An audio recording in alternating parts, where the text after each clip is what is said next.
Okay, everybody, let's talk housekeeping for week 13. So we're down to the last two lectures before the final exam.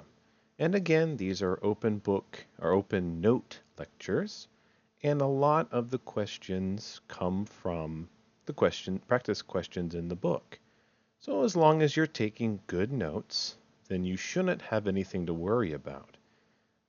There is a huge gap in scores in this class, especially on the last exam. We had a couple students get perfect scores, 100% right. And we had some students get below 20%. And you know, it's a multiple choice questions. There should be zero people under, you know, 25% at the least. And I think the big gap is because of notes, right? The students who took good notes got very good grades. And the students who didn't do the practice questions and didn't take notes, they got bad grades.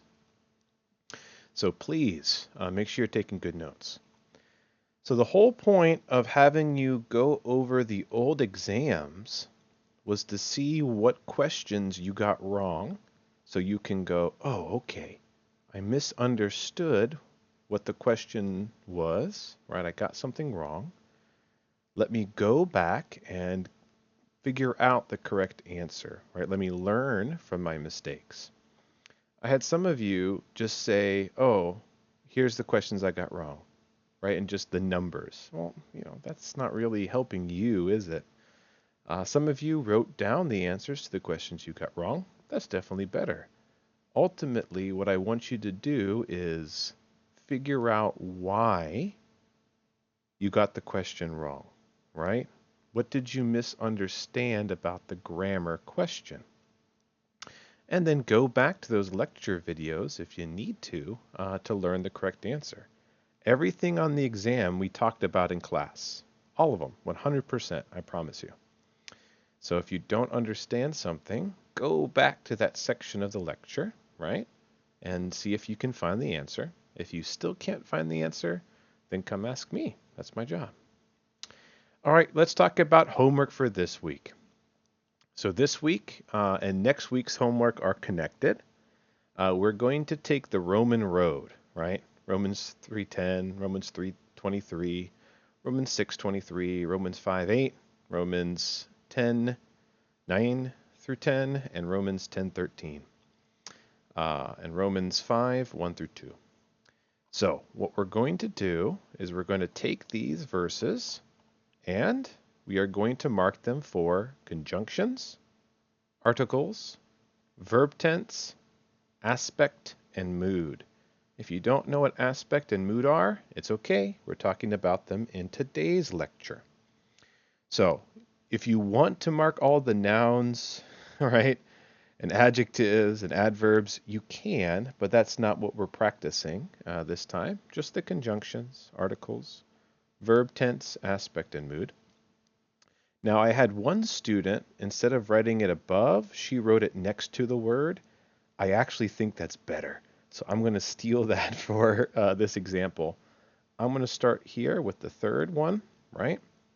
So for the is an article. The wages of sin is death is present tense. Present tense, and it is perfective aspect. Boop. But is a conjunction. Conjunction. The, which is an article. Gift of God is, that's present tense, and it is perfective. But the gift of God is eternal life in Christ Jesus our Lord.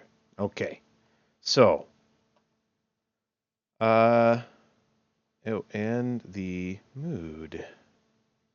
So the mood for this sentence is indicative. Indicative. Okay, So you notice for the conjunction and for the verbs, I just put tense, right? Present tense. I just wrote conjunction. If you want to be specific, so this is actually simple present tense, right? Simple present tense. Simple present tense. You can write it in the correct one. I'm actually going to have you do that next week, but if you already know and you already remember, go ahead and write it down right now, right? Simple present versus, perfect present or, perfect present continuous, right? If you know just by looking at it in the sentence, go ahead and mark it as the full one. If you know that it's present or past or future, but you don't remember which one, you can just write, present for right now, and then next week we're going to buff it out. So whatever you do, don't throw this homework away. We're doing half of these concepts now, and then we're going to add more next week. I don't want to give you too much homework right now. So that's all you have to do. Just do this for all the sentences here, and you should be good to go. Okay? Again, you can always add more detail if you want, just to kind of prove to yourself that you understand it, but you don't have to. Okay? All right, and again, I'm going to put this up on Google Classroom, so you don't have to look up the Roman road. All right, let's jump in and talk about aspect.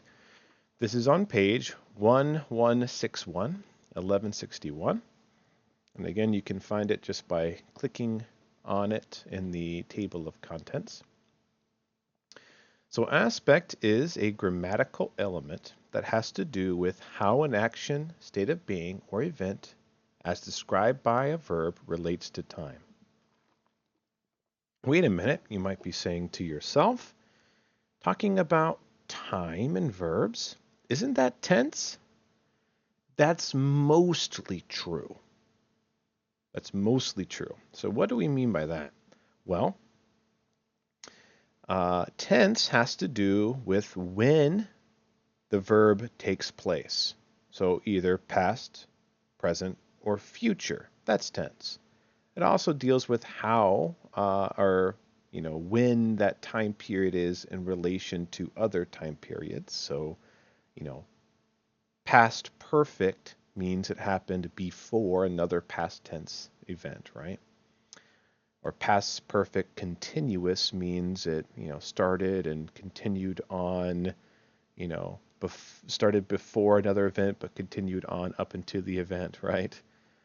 That's tense, right? When something happened and when it happened in relation to other things that happened. No aspect, though, deals with how it happened.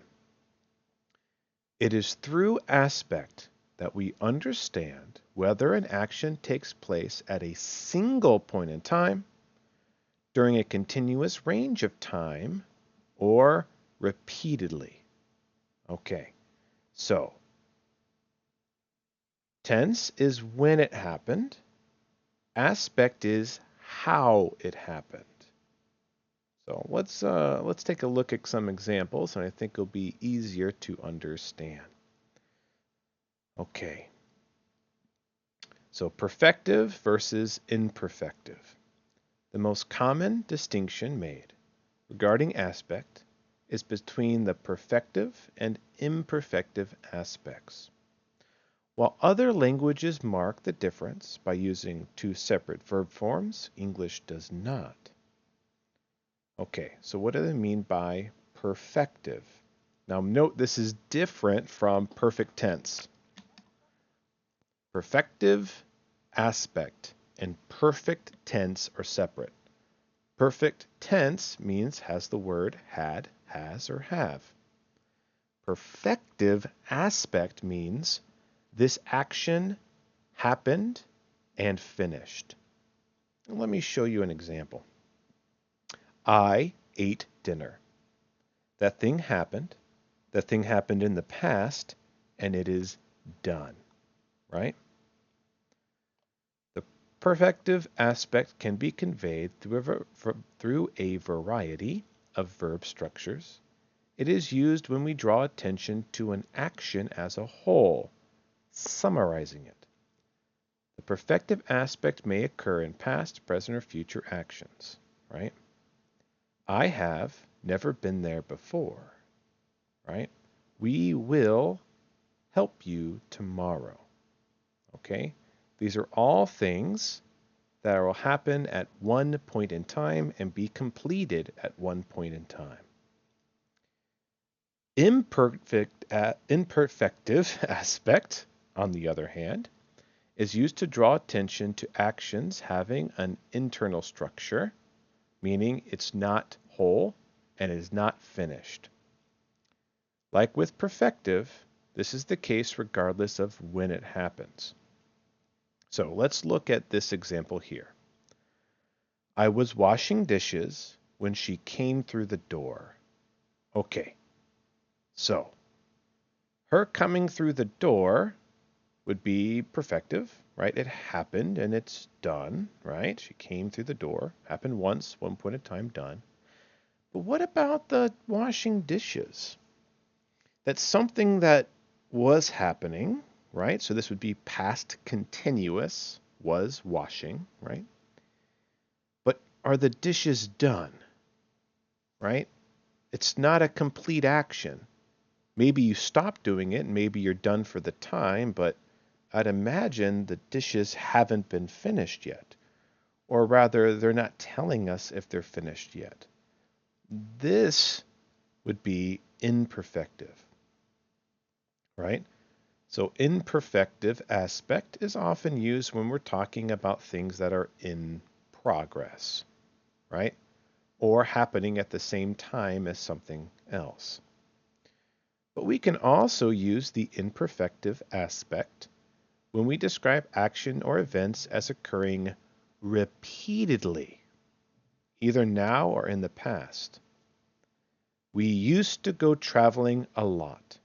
Okay, so we're not talking about one thing that happened at one point in time.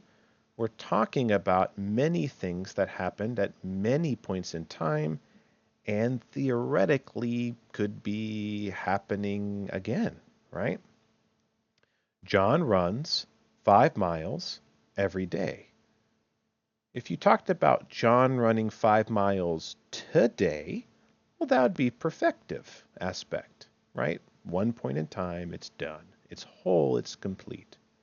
But now we're talking about not just one run, right? Not even runs for a year, right? Not one single point in time, but many repeative points in time. So this can be called habitual aspect. Habitual meaning a habit, things you do often, habitually. However, to avoid confusion, a lot of times it'll just be grouped in with imperfective aspect, right? Imperfective covers a couple different things, but they all follow under one umbrella. Okay, so let's talk about aspects of verb tenses. So how do aspects relate to verb tenses? They actually relate pretty well. There are several patterns. If you can guess the verb tense, or if you know the verb tense, you can usually guess the aspect. Not always, but usually. Let's look at present, and I think you'll get a good idea. Traditionally, each verb tense, past, present, future, is said to have 4 aspects or temporal structures, okay? So what they're talking about here is what we've already learned about verbs, right? There's simple, there's perfect, have, has, had, continuous, having, been having, sorry, be perfect continuous.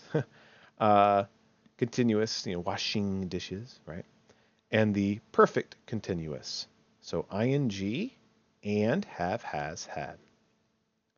These traditional aspects of tense do not always coincide with theory on perfective aspects and imperfective aspects. So they don't always correlate. They're not always the same. They're often the same, but not always. So let's look here. Aspects of the present tense. The present tense is used for repeated actions, things you do, constantly, and for actions occurring or having resulted in the present, right? Yep, that makes sense, right? We've learned all this before. Simple is just the verb. I go shopping on Tuesdays. She runs fast. Nice, easy. Perfect, have or has. I have eaten here before. She has lived here a long time. Continuous needs, the verb to be and ing. We are cooking dinner. He is singing a song. And perfect continuous needs have, has, the word been, and the present, as well as ing. He has been thinking about it. I have been taking an art class. So, if you remember back to aspects, perfective versus imperfective, this is something that happened, this is something that happened, right? This is something that's happened. So you can have a good guess how they're going to line up. Now, it's not perfect, but, usually the simple and the perfect aspects match up with the perfective aspects in grammatical theory. So, if it's simple, I go shopping on Tuesdays. If it's perfect, I've eaten here before, right? Subjunctive, it's going to be perfective. However, as mentioned, this is not always the case. It could be argued in this case that the simple aspect of the present tense actually corresponds with the imperfective aspect, right? Look back here, right? She runs fast, perfective. That makes sense. I go shopping on Tuesdays. Wait a minute. That sounds habitual. That sounds like something that's not whole and complete. That sounds like something that happens a lot. Yes. And that's their argument here. So, even though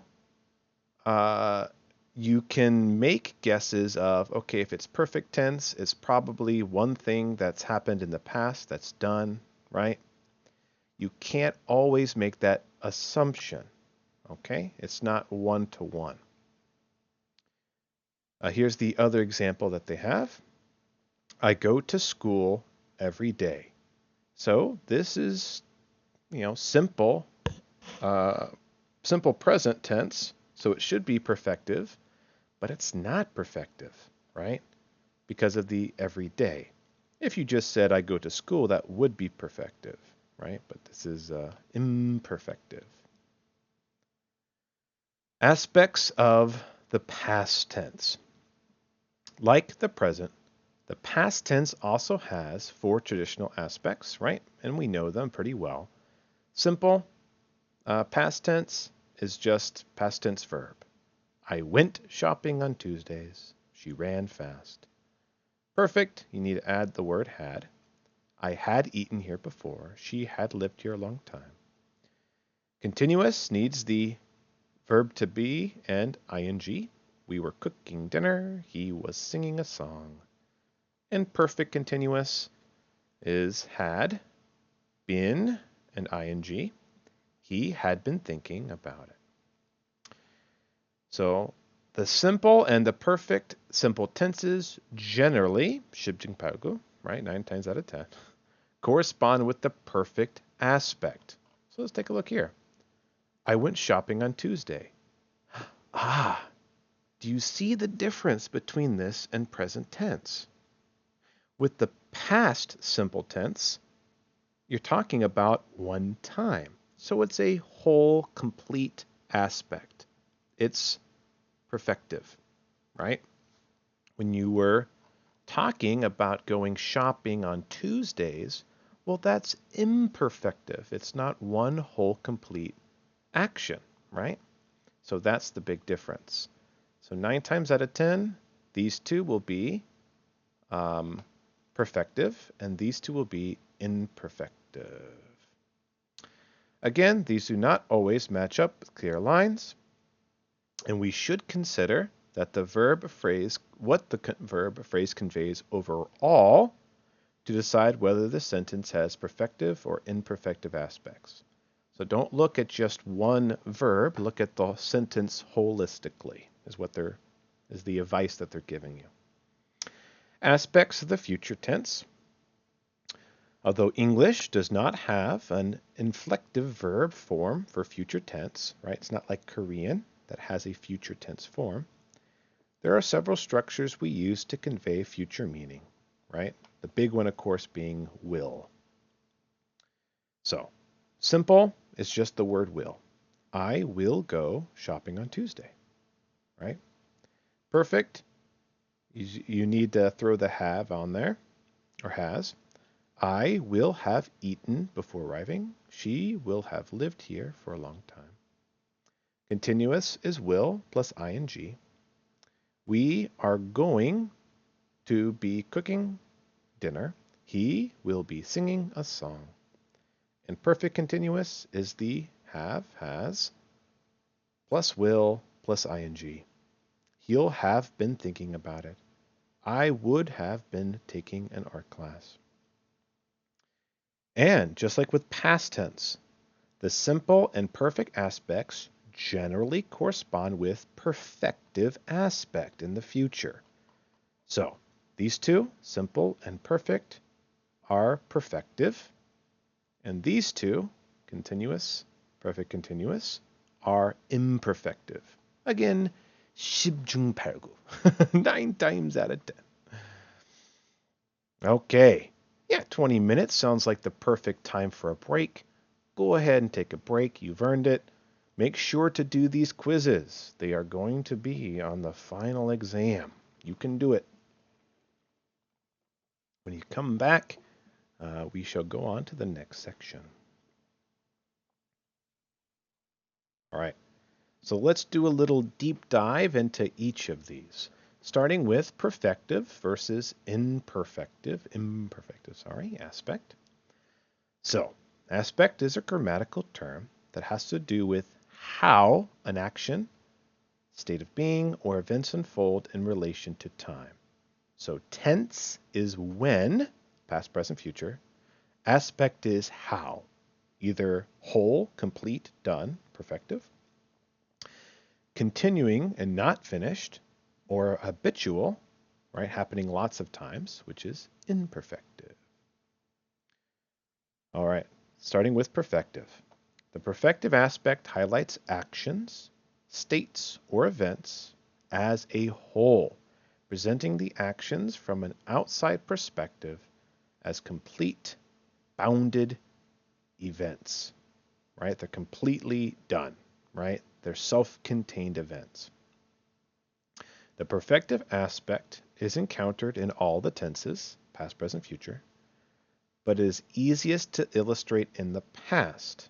So it's easiest to see what you're talking about by whole complete when you use past tense. Let's look at this. I went to the supermarket yesterday. Okay, so to make it perfective aspect, it has to have been whole, self-contained, and done. Are you at the supermarket now? No. Right? I went there yesterday. So obviously you're done going to the supermarket because you're not there right now, right? Yes. She sang in the choir. Okay. Is she singing in the choir right now? No, it's done. We had eaten already. Are you eating right now? No, even in the past, when this happened, we had already finished eating. It's done, right? It is perfective. In all of the above examples, the action is presented as a complete event in the past. We are simply told that the event occurred, with no clues as to how often the actions happened or how long they took. As mentioned, the perfective aspect also occurs in other tenses. I have a dog. That is present tense. but it's a whole complete action, right? You have a dog, right? It's a done deal. You possessing a dog is a finished thing. You have the dog. She'll be there soon, right? We're talking about future tense, right? But we're talking about a future action that will be complete. Once she is there, it'll be done.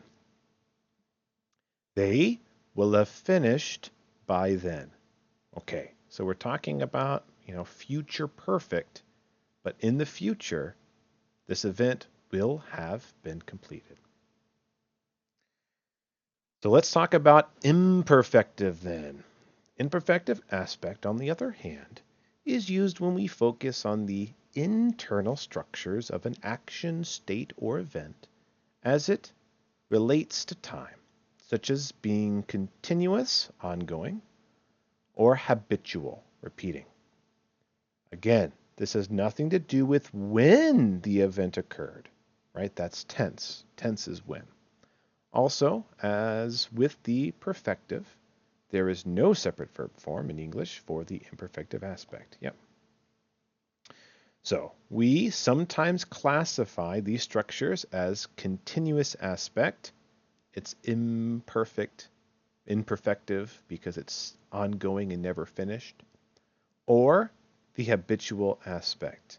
It's imperfect because you're not talking about one completed thing. You're talking about something that happens habitually, all the time, as a matter of habit.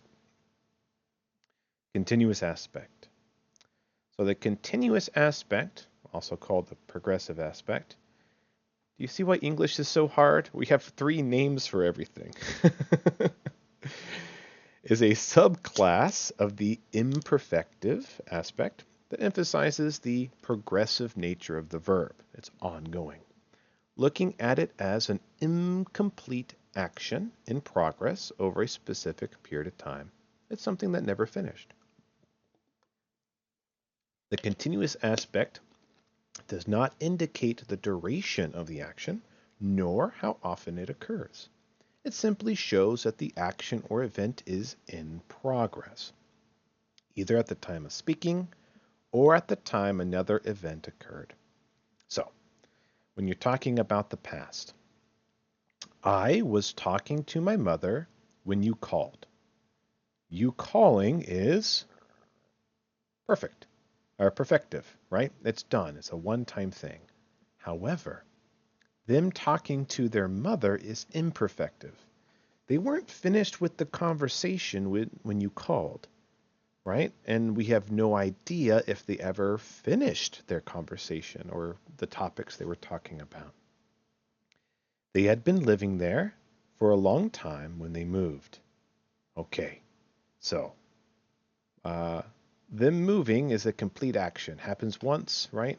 It was holistic. But them having been living there for a long time is a non-specified ending. We can also see this even in the present tense. I'm cooking dinner at the moment, so I'll have to call you back, right? Them cooking dinner is continuous, hasn't ended yet. She's been playing outside with her friends all day, okay? Even though, we're talking about just today, this is something that hasn't finished yet. Or it's not specified when she's finished. And the future tense, he'll be sleeping by 10 o'clock, hopefully, right? So him sleeping, if it was talking about him falling asleep, that would be, or him being asleep, that would be different, right? But, we don't know when this starts or when this stops. Next month, we will have been living in New York for 10 years. Mm-hmm. So again, it's something continuous, something that hasn't finished yet. It should be noted that stative verbs do not normally occur using the be plus present particle structure. For example, you could not say, I am knowing John for a long time, or she is appearing unwell, right? In that case, it would be, I have known John for a long time. She appears unwell. So other constructions. There is a disagreement over whether structures using be plus the present participle are the only structures that depict the continuous aspect. It is often argued, for example, that the past simple often conveys this aspect. Inen, I stayed up all night. So their argument is you haven't fallen asleep yet. If you stayed up all night and you're still up right now, then it never ended, right? You could argue. We were outside for hours, right? Technically, you haven't stated when you stopped being outside, right? This kind of gives it a continuous feel to the sentence, even though these are simple past tense, which again, Subjunctive should be perfective, not imperfective. Habitual aspect, like the continuous aspect, is also a subclass of the imperfect aspect. It is used when an action occurs repeatedly and usually predictably, right? If you go every Tuesday, then it is predictable. English only has two marked ways of expressing habitual aspect. So that would be the would plus base form of the verb, right? I used to walk to school. I would walk to school. And used to plus base form of the verb. I used to walk to school. When we use these structures, we imply that the action occurred habitually, right? Happened all the time in the past, but does not happen anymore. Okay? So even though technically this is a completed thing, you're talking about many different completed things, making it habitual, making it imperfect. Although the meaning in the two examples above is the same, used to and would are not always directly interchangeable. They don't always mean the same thing. For example, used to, standing alone, conveys habitual aspect, but would doesn't. Observe what happens if you remove the time marker when I was young. I used to walk to school. I would walk to school. When we remove when I was young from the examples, the example using used to retains its habitual aspect.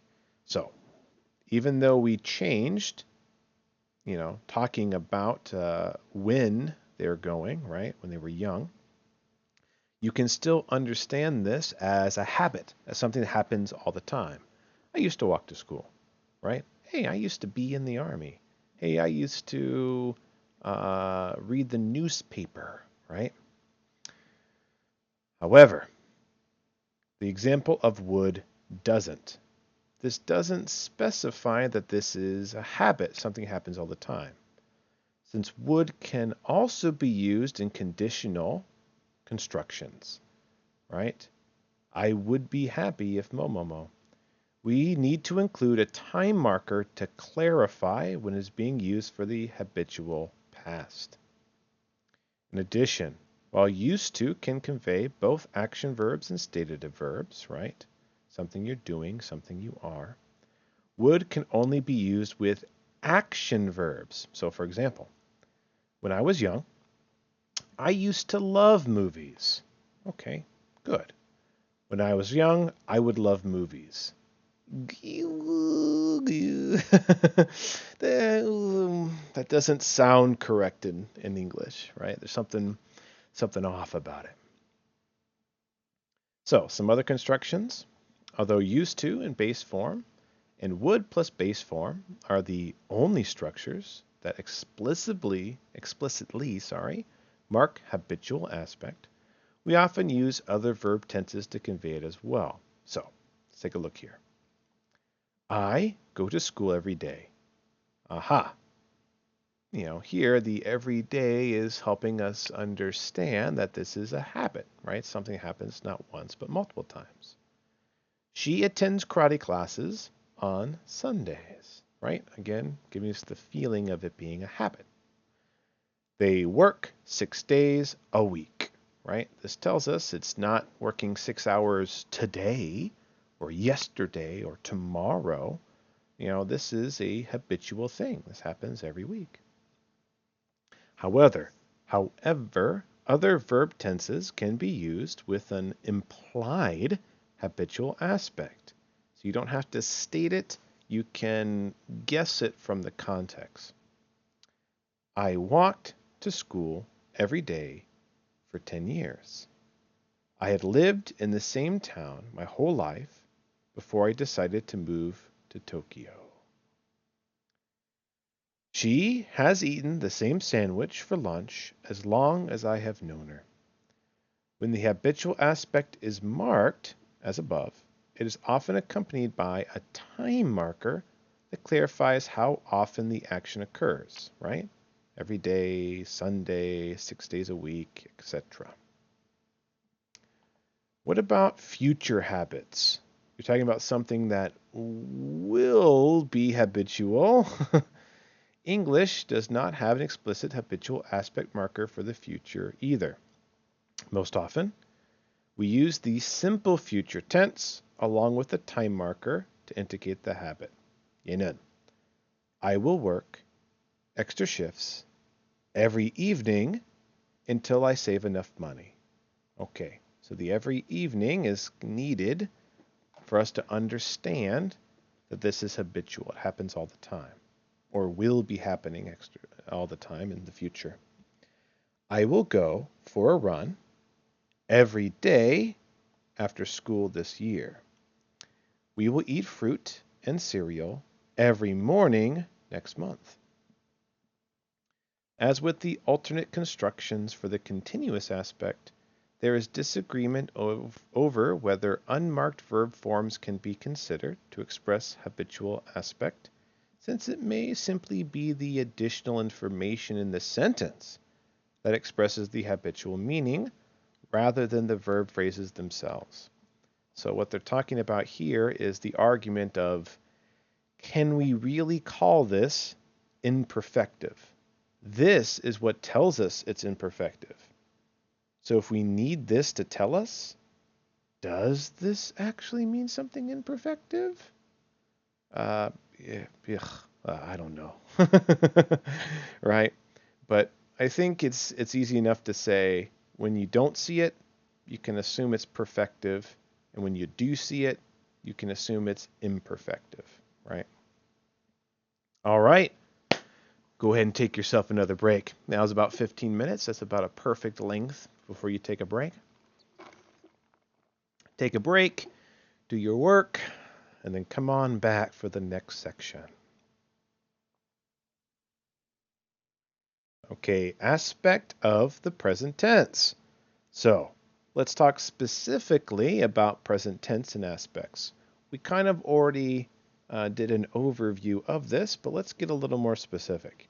Remember, present tense has 4 versions: present simple, present continuous, present perfect, and present perfect continuous. This should be old hat. This is our 3rd time covering it in these lectures, so you should already know this. So, what makes aspect so unique or so special is that instead of talking about when, which is what present tense does, or tense does, aspect tells us how.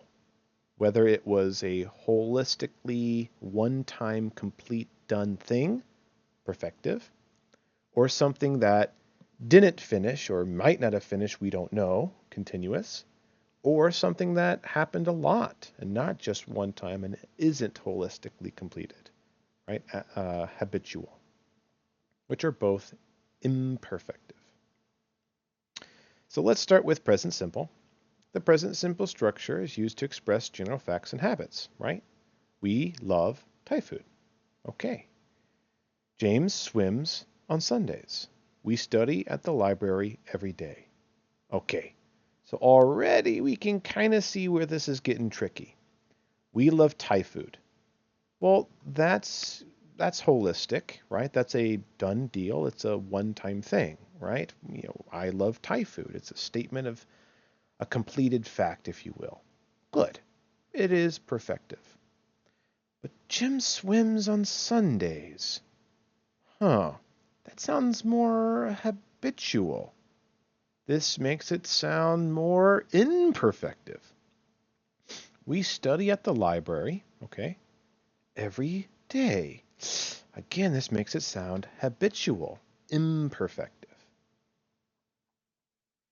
Present continuous. The present continuous is a combination of the present tense with the continuous aspect, right? ing. They're playing outside. Can I call you back? I'm driving. We're eating dinner with my in-laws tonight. In all three of these cases, we're talking about something not holistic, something that hasn't quite finished yet. We don't know when it's going to finish. It's not one set point in time. It is imperfect aspect. The continuous aspect is not usually used with stative verbs. For example, we cannot say, I am knowing John many years, right? It'd be, I have known John for many years. Present perfect. The present perfect is the combination of the present tense and the perfect aspect. Perfect, of course, meaning have, has. And they tend to be perfective, right? Which is nice and convenient because it's got perfect in the title. Might make it easier to remember. So she's already eaten, right? That's a one-time done deal. She ate and she's done eating. We've seen this movie. One time done deal holistic. Saw that movie? It's done. I've had a bad cold this week. Had the cold, but the cold should be done now. Present perfect continuous. The present perfect continuous. Oof. So present tense, perfect. Have, has, had, continuous, IGN. So ing, sorry. And since it's continuous, it's going to be imperfect, right? We have been waiting for a long time. My little sister has been sitting very quietly. I've been cleaning all day, right? All imperfect. Okay. Oh boy, that was really fast. Good. Go ahead and take your break. Do your quiz. Okay.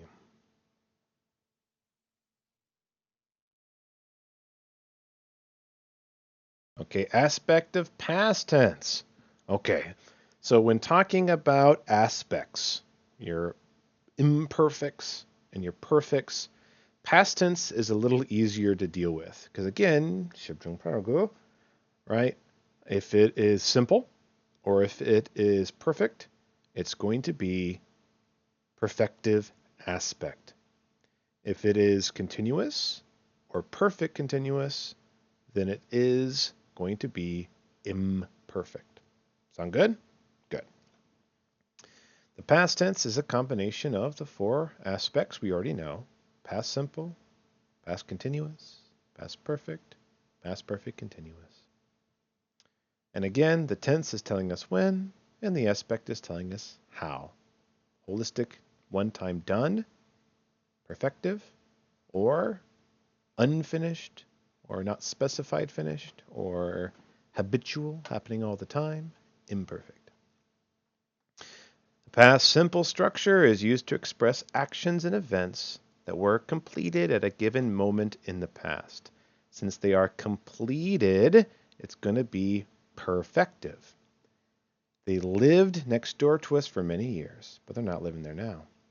I locked myself out of the house this morning. One-time deal. I'm not locked out now. We went to a private school when we were young. Okay, but not going there now. Do remember, regular verbs are D or ED, and irregular verbs are different words. So go becomes went, irregular. Lock becomes locked, regular. Past continuous. Since we're adding that ing there, and we're talking about actions that May have been completed, we don't know, right? It's not being specified. It's continuous after all. They are going to be imperfect aspects. They were playing outside when their father arrived. This might be perfect, but this is imperfect aspect.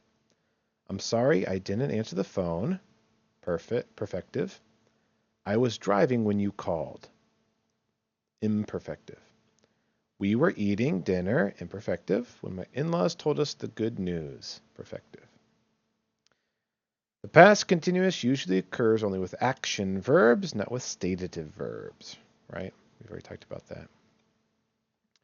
And then, of course, past perfect tense. So it's past tense, and the perfect means had, right?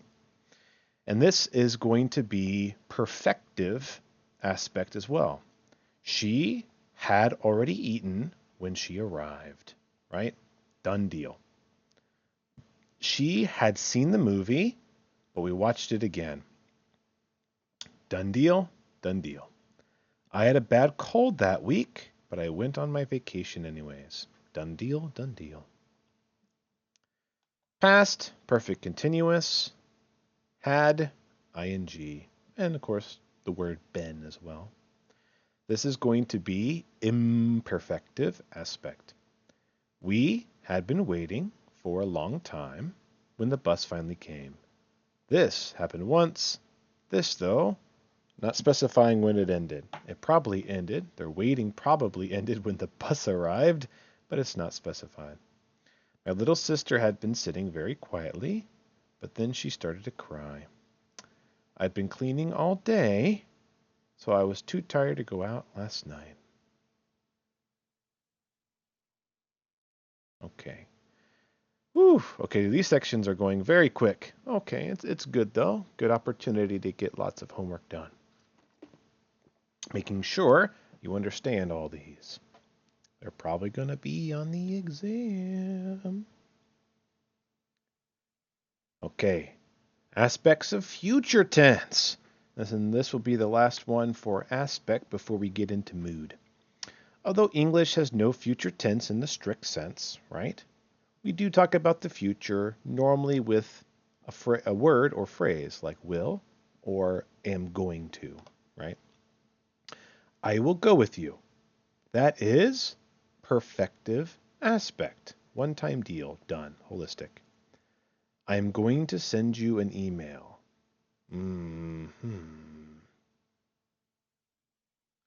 When these verb markers tell us the action takes place in the future, it is the aspect of the verb that tells us how it will be structured. Okay. So let's take a look at future simple. Again, future simple will Subjunctive be perfective. It's a one-time deal. Even if it's not done yet, it will be done in the future. We will go to a private school when we are older. They will move next door to us. I will be famous in the future. Future continuous. It has the ing on there. Since it is continuous and it is in progress, and we don't know when it will end, it is imperfective aspect. They will be playing outside when their father arrives. I won't answer my phone later because I will be driving. We will be eating dinner at 7 o'clock. All of these, no specified end. Okay. Future perfect. Perfect, of course, means, in this context, it means have plus the, will, have, and then the, past tense form of the verb. This means in the future, something will be complete before something else happens. And again, since it is complete, it is perfective aspect. She will have eaten before she arrives. We will have seen that movie already. I will have spent a lot of money after the weekend's festivities. Future perfect continuous. So future tense, it's going to have been and continuous ing. Since we have the ing, right, it is not perfective, it is imperfective, it is continuous. We will have been waiting for a long time when the bus finally comes. My sister will have been sitting quietly for an hour when the movie finishes. I will have been cleaning all day when you arrive, so I'll be too tired to go out. Okay, take your break. Do the last bit of homework here, and then come back as we talk about mood. We're making pretty good time. I am happy about that. Mood's going to take us a little bit of time. So we've actually already talked about mood before, even if it was just very briefly.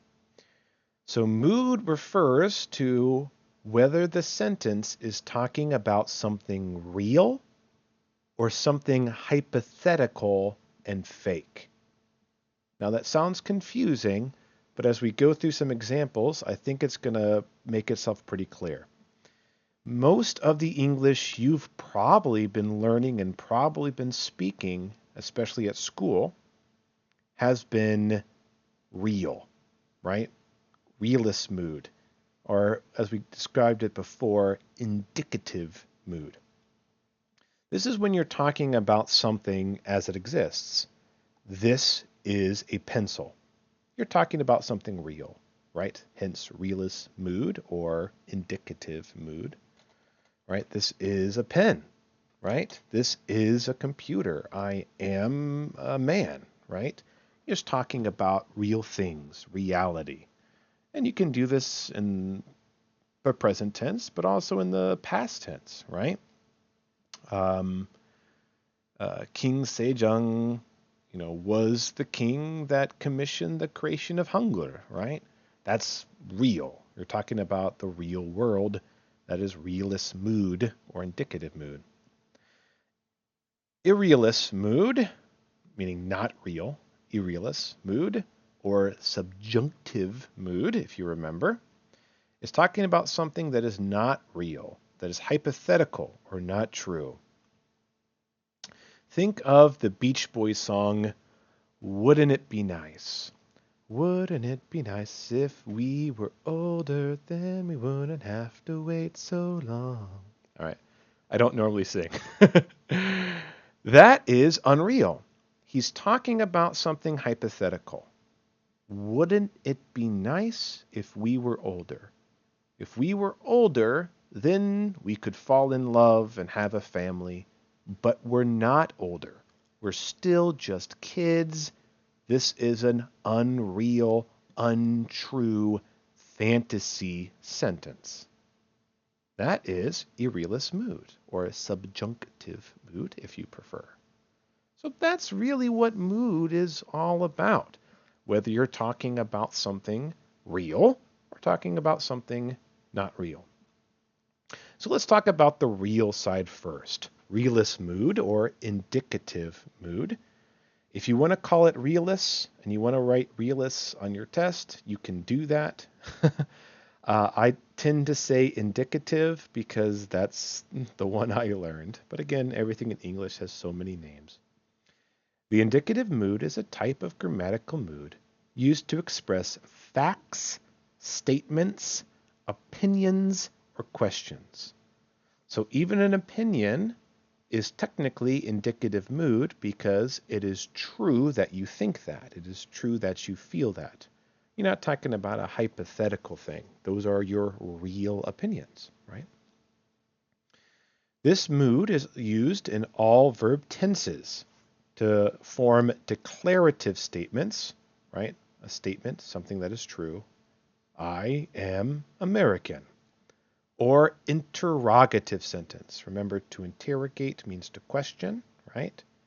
So, are you Korean? Would be indicative. You're talking about facts. Is it factual that you are Korean? She graduated last year with a doctorate in neuroscience. These are all facts. She's factual that she graduated. It's a fact that she has a doctorate, and it's a fact that that's what she has her doctorate in. He is taking his exam at the new testing center. Again, all facts. You're talking about present continuous, but it's still all facts. Are you going to give your speech tomorrow?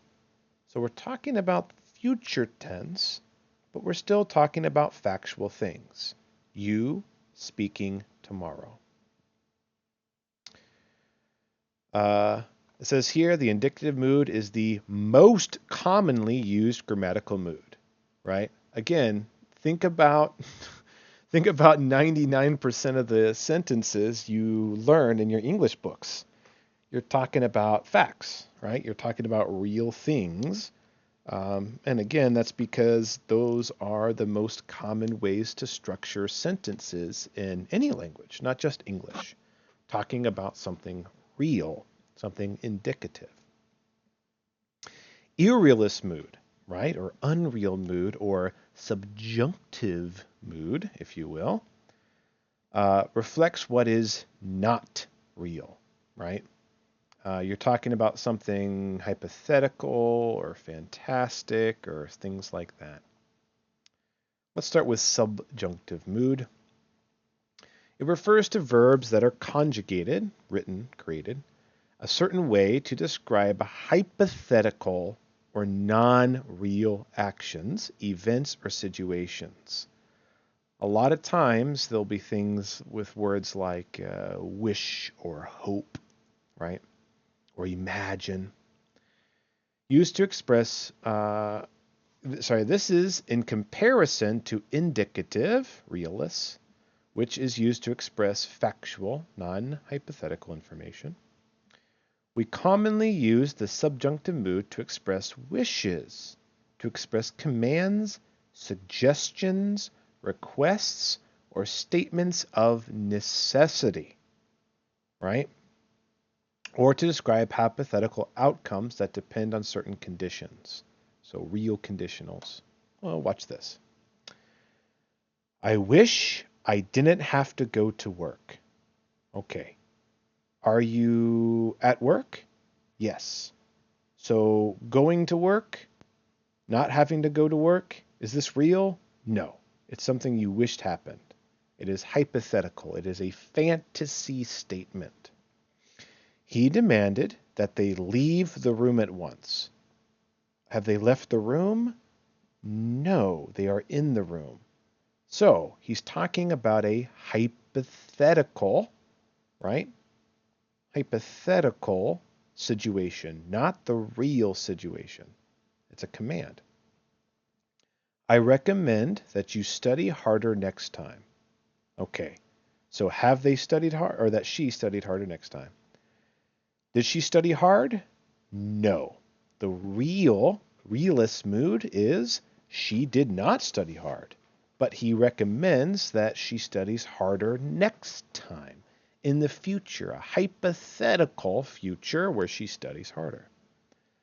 I asked the audience, be completely silent during the demonstration. Are they silent? No, they're being loud. That's why she has to ask them to be quiet, right? It's necessary that we be vigilant to avoid another disaster. Are people being vigilant? Are they being prepared and cautious? No, they're not. And that's why we have a disaster. If I had been more prepared, I would have passed the test. Was he prepared? Did he pass the test? No and no, so hypothetical. Talking about something they wished happened, but obviously didn't happen. There are very specific ways we conjugate verbs to create the subjunctive mood, and we'll learn about them down here. The other type of unreal is the imperative mood. This one is a little tricky, and you'll understand why we kind of group imperative mood and subjunctive mood together here in a second. Although we can use the subjunctive mood to express commands or requests, it's becoming less common in modern English. Instead, we usually use the imperative mood, imperative meaning you have to do it, should do it, to form imperative sentences when we want to issue direct orders, commands, or general instructions. It is considered an irrealist mood, right? Fake, fantasy, hypothetical, because the action being demanded has not actually happened. So, turn off the light before you leave. Is the light off? No, it is on. We're talking about a hypothetical future situation where it is off, so it is imperative. Turn it off. Go to bed. Are they in bed? No, that's why we had to tell them to go to bed. As you can see, there are no subjects in the sentences above. However, we often use a noun of address, right? A name, instead, which is a noun or noun phrase used to address the person with whom the command is directed. 얘는, John, please turn out the light. Stand up, Janet. Be quiet, sir. You there. Pay attention. So not only are we talking about hypothetical situations that haven't happened yet, right? But we often have to attach, at least in English, we often have to attach a noun of address. In Korean, a noun of address is often omitted, right? Think about the average conversation that you have, right? Oh, pugo, right? 준비하세요, right? 바꿔줘, 물 주세요, right? Most of the time, you don't need a subject because the subject and object sometimes. No, the object's in there. Sorry, the subject is normally understood from context, right? If you tap your mom on the shoulder and say, 물 주세요, right? She doesn't have to know that you're talking to her, right? In order for the sentence to make sense. That being said, you can do it. 엄마, 물 주세요, right? And that would be just the same as English in that context. But you don't have to. In English, you generally have to. So, are there other types of moods? Technically, yes. Let's talk about them real fast. They are indicative and subjunctive and imperative. We know those.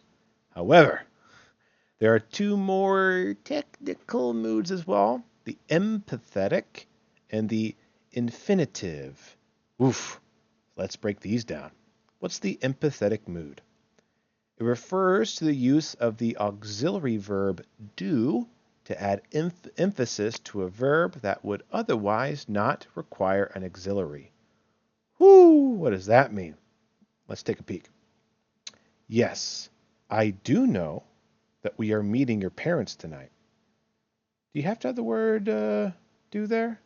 Yes, I know we are meeting your parents tonight. That makes sense. Why have the do there? Well, because it's putting emphasis on the word know, right? Yes, she does have a PhD after all. Do you have to have the word does there? Well, no. Well, she has a PhD after all. The does is making it stronger. It's putting emphasis on there. It wants you to emphasize, empathetic, right? It wants to make the verb stronger, right? Add emphasis to the verb. In Korean, I guess you would say a word twice to kind of have a similar effect, or you'd add a word like 진짜, right? So imagine you want to emphasize. Actually, no. Now that I think about it, when you want to emphasize things, I guess it depends on the context. So think about, I did the dishes, right? I did the dishes. I did do the dishes, right?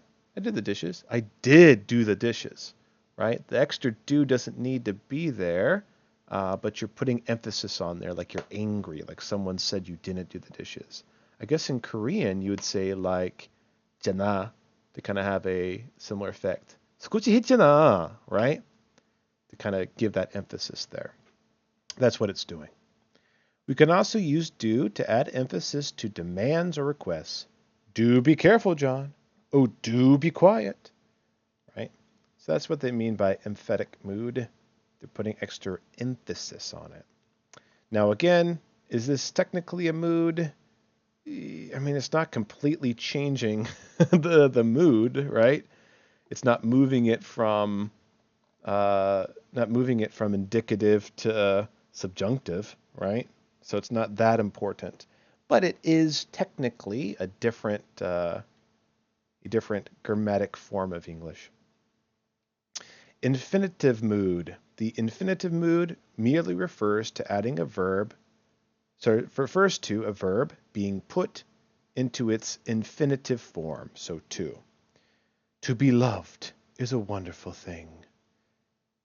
In this case, the infinitive to be, right? To be loved, forms the infinitive phrase to be loved, which is used as a noun and the subject of the sentence. So infinitives, remember, to plus the verb. In this case, to be loved. All right. All right, boop. Take your break. Go ahead and do the quiz here and come on back. We still have a half hour to go. Let's try to get through at least most of the moods today. Let's start with indicative mood. Okay. Hey, sorry about that. Had to go to the bathroom real fast.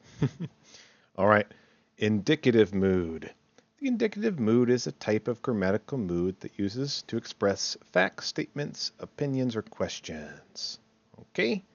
Like we discussed before, she graduated last year with a doctorate degree in neuroscience, right? It's a fact, something real.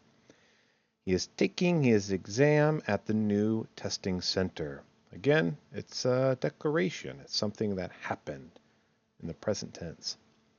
Are you going to give your speech tomorrow? You might be asking about the future, and it might be a question, right? But it is talking about facts, something that is real. The indicative mood verbs function in many tenses and forms. Past, present, future, right? Perfect, continuous.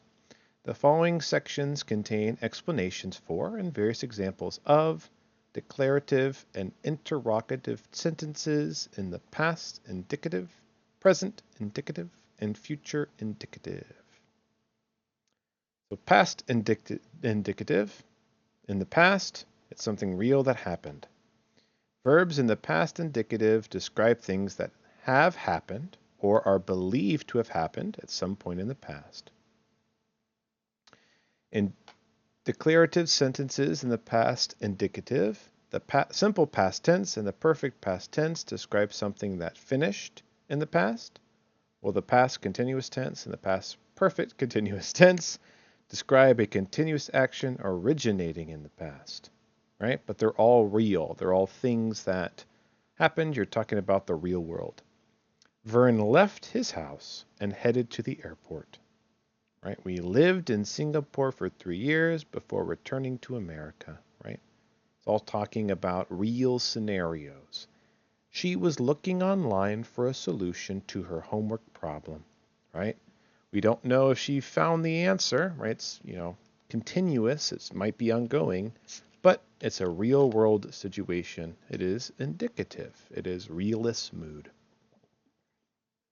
I had been studying philosophy at the time, but my real interest was in Japanese literature. You can also ask questions in the past tense that are talking about real things. Indicative mood, realist mood. Did you finish the movie without me? It might be a question, and you don't know what the answer is, but you're asking a real question about real life things. Had the candidate successfully completed the internship at the time? Where were they training for their race? Who had she been spending her time with when all this happened? They're all asking about real things. The present indicative describes things that are happening, are about to happen or are believed to be happening. So for instance, she brings her own lunch to work every day. This is something habitual, right? But it's something real, right? It's talking about a real person and her real actions. The cashier is counting the customer's change, right? This is something that they are doing right now. It is continuous. They're continuing to do it, but it is a real person counting real money. I had visited every major theme park in the world, right? It is present tense you, talking about past tense things you did, but it's all real things. They have been staying with their parents while the repairs are finished. It's something that hasn't finished yet, and they're still doing it right now, but it is a real person, a real thing. And you can do it with questions as well. What kind of books do you normally read? Future indicative. The future indicative describes things that will happen or things that are believed to be happening or believed will happen. I will try to be more patient with children. So they're talking about what they actually want to do in the future, right? They're not talking about a fake thing that hasn't completed yet, or a fake thing that will never happen, right? Eugene is going to compete in a skiing competition next week. Again, real Eugene, real competition next week. And they can also be used to talk about the future. That's what interrogative means. Will they arrive on time? What are you going to write about your thesis? Okay, so go ahead and take your break. Get these done. Make sure you know what they mean. And again, it's you just have to decipher what they're asking here. Past, they're asking about past tense. Indicative, they're asking about real. Present, they're asking about present tense. Indicative, they're asking about real. Okay. So pause, get that done. Okay, welcome back. Let's talk about subjunctive mood. The subjunctive mood refers to verbs that are used to describe hypothetical or non-real actions, events, or situations, right? So this is the Realist mood, if you prefer. This is talking about things that haven't happened, that are not true, or maybe not true yet. So using the subjunctive mood, verbs do not have different forms to express the subjunctive mood in English.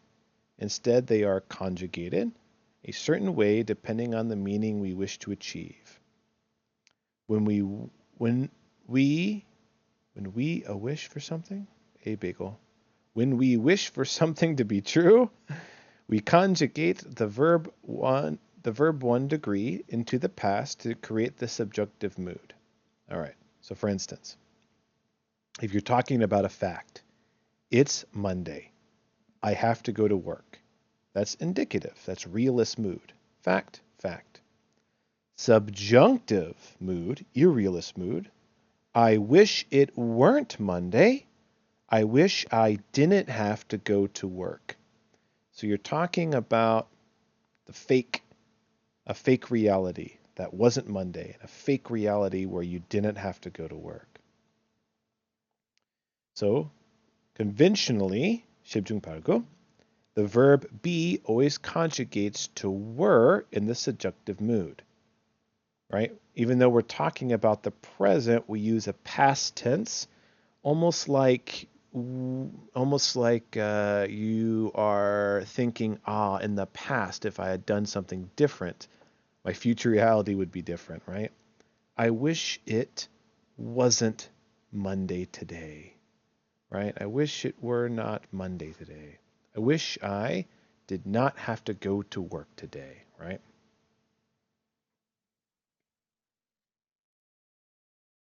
Expressing commands, suggestions, requests, and statements of necessity.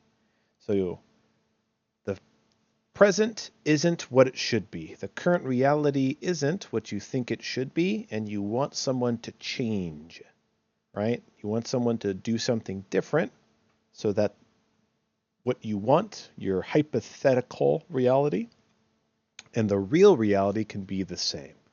So, for instance, he demanded that they leave the room at once.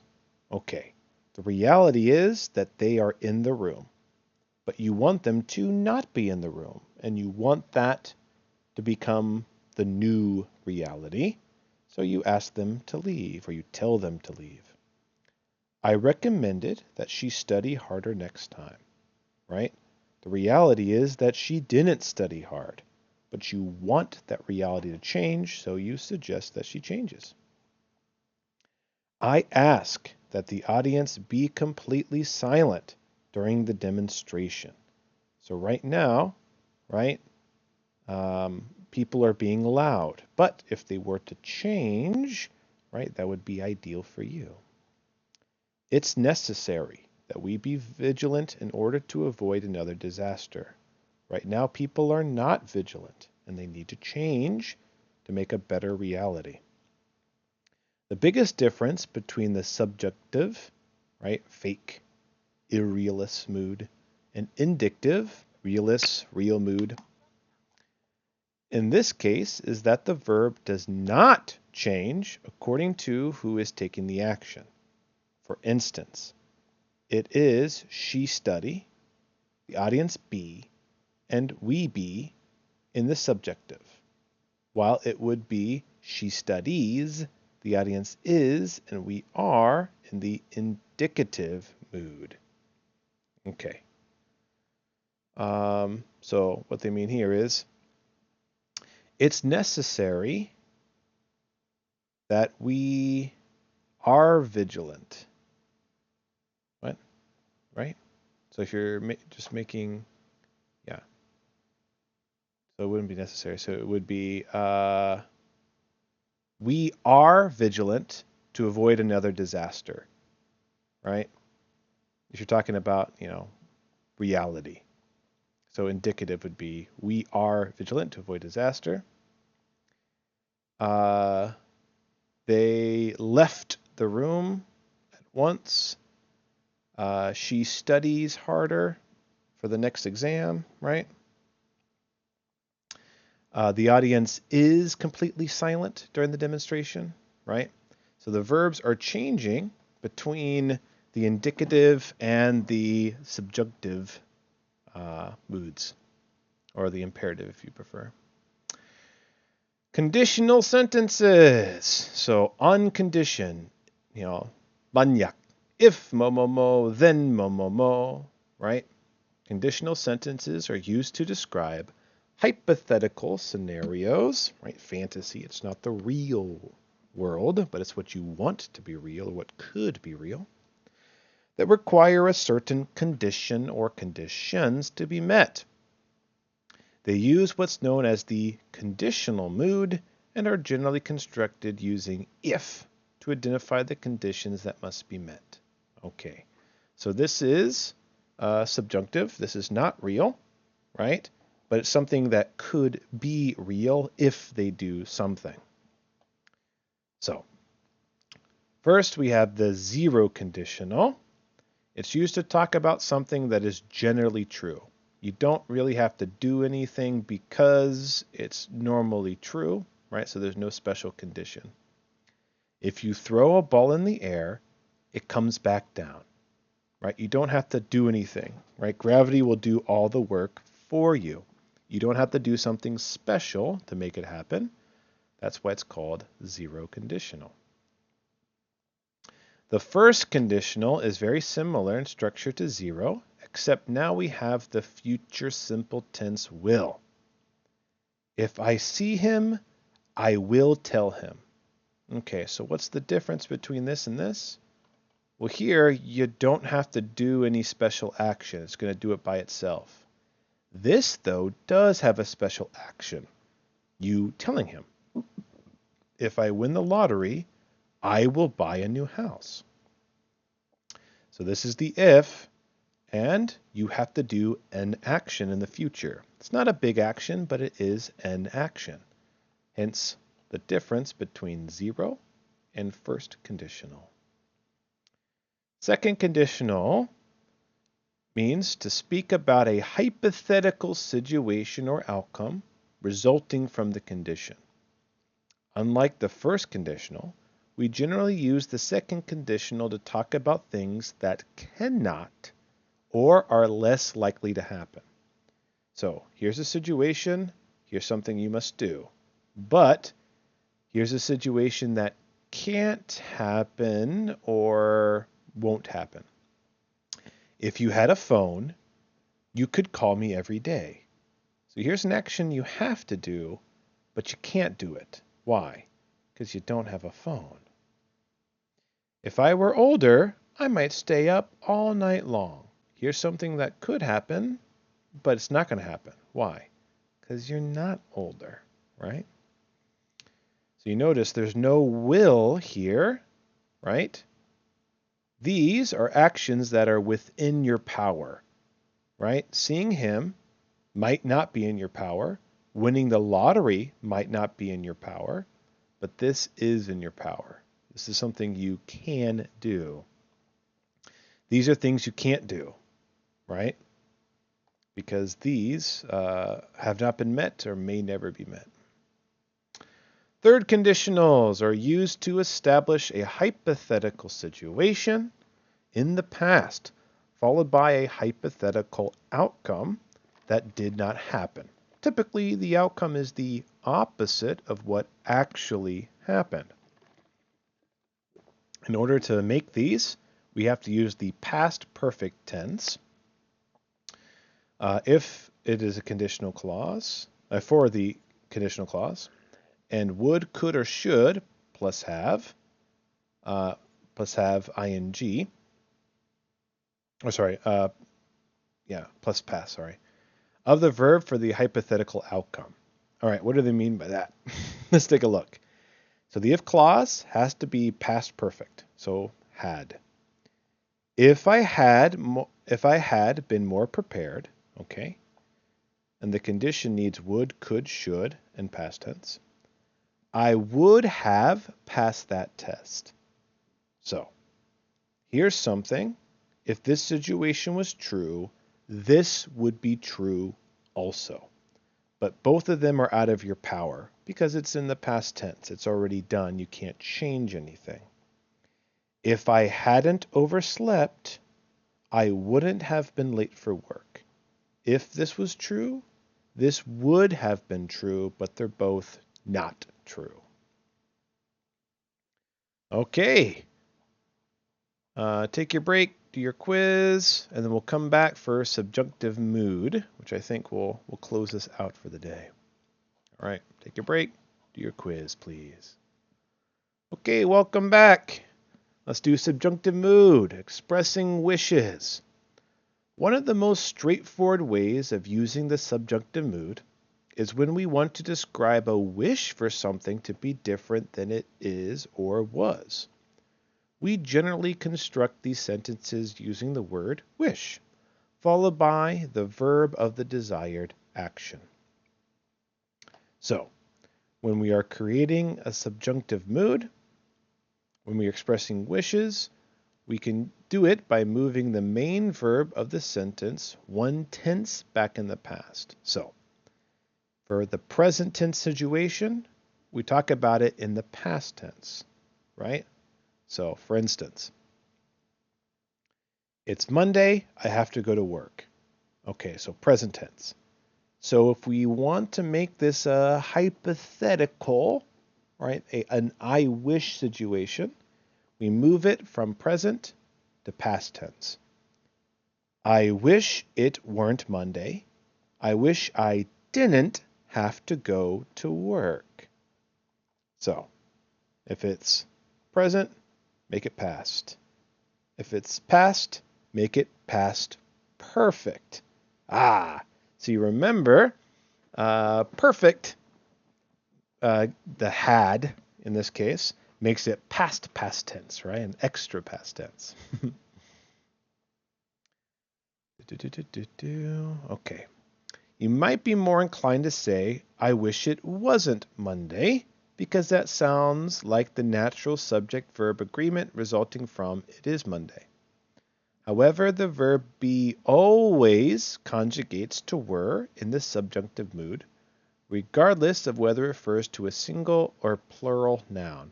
Yep, so even I made that mistake when we went over it up there. Just my brain naturally was Monday, right? Instead of were Monday, like it should be. Although it is becoming increasingly common to use was in everyday writing and speech, it's colloquial, you should always use were when talking about wishes or desires, especially in formal, professional, or academic contexts. So using was would be colloquial, spoken English, and were is professional, written English when talking about wishes. Be is the only verb that conjugates irregularly to reflect the subjunctive mood for wishes and desires. So the verb to be is, are, will always become were. For other verbs, we simply move them back one tense to the past of it as normal. So ye는. I can't speak French, but would like to. I wish I spoke French. Right? When we use auxiliary verbs, we move these back a tense instead of the main verb. So think of like had, or in this case could. I wish I could speak French. We also use the subjunctive mood with the same sentence as the verbs in the indicative mood. I can't speak French, but I wish I could. So examples of other present tense wishes. It is raining outside. Is should become weren't, right? I wish it weren't raining outside. He has lived in New York City his whole life. Since we have the word has, and that's an auxiliary verb, we make that past tense instead. And the past tense of has is had. He wishes he had lived somewhere else at this point. My assistant has been organizing the filing cabinet. So we change has to had. I wish he had been working on something more important. So for past tense wishes, we go back in the past one tense further. So how can you go further back in the past? By making it past perfect. You add the had on there. I'll miss my appointment because I left the house late. So left should become had left.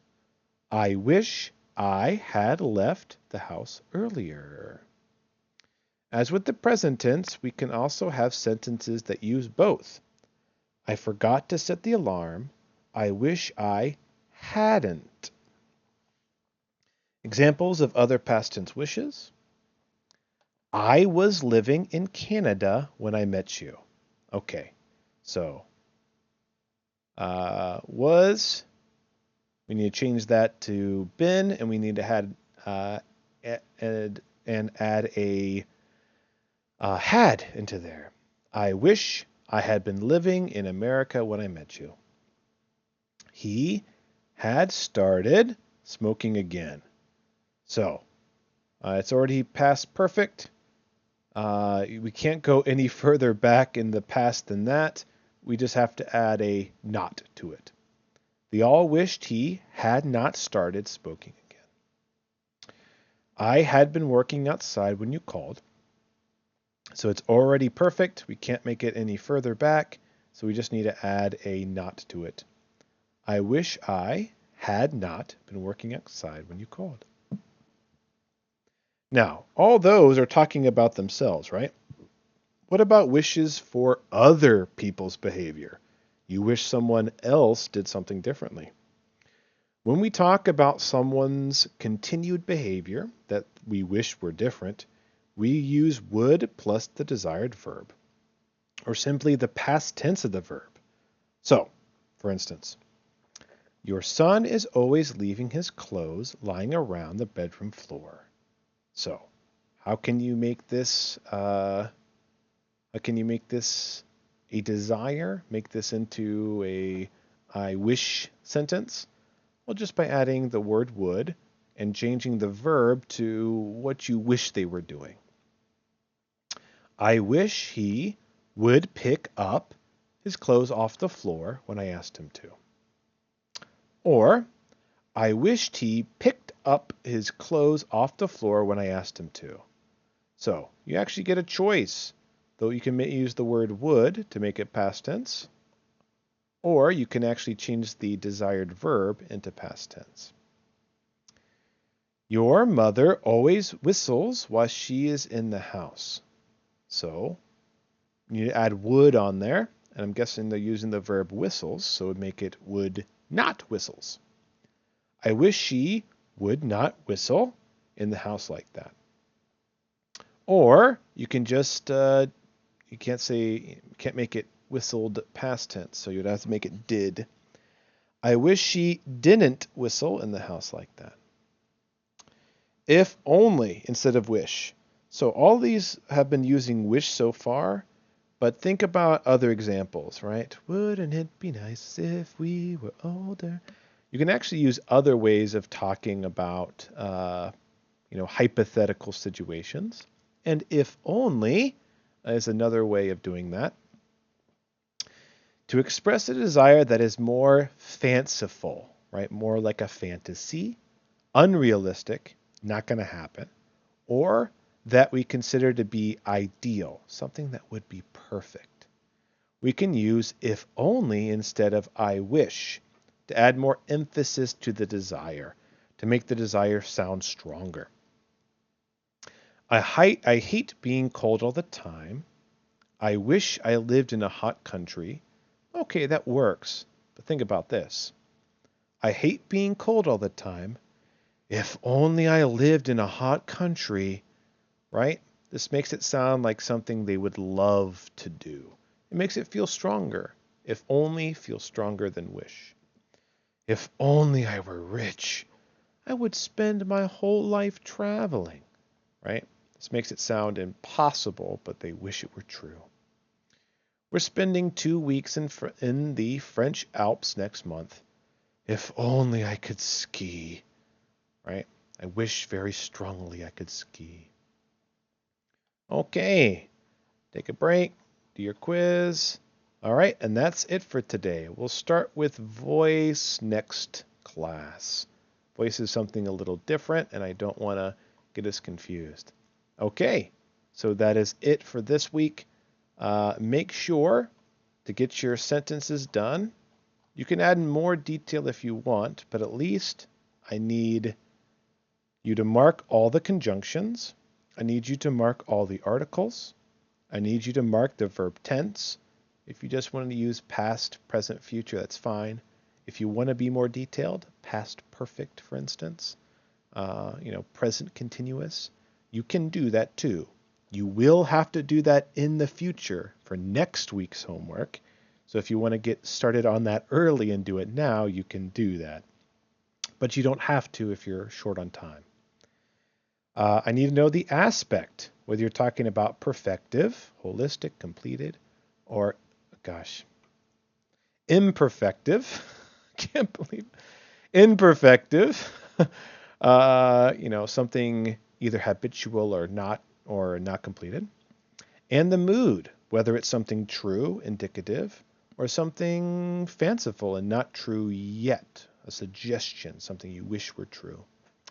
Okay, so go ahead and get those marked. You can write it above like I did before, but writing beside I think is actually much better. Okay, that is it. Please get that homework done and mail it to me. All right, take care. God bless and stay healthy. All right, bye-bye.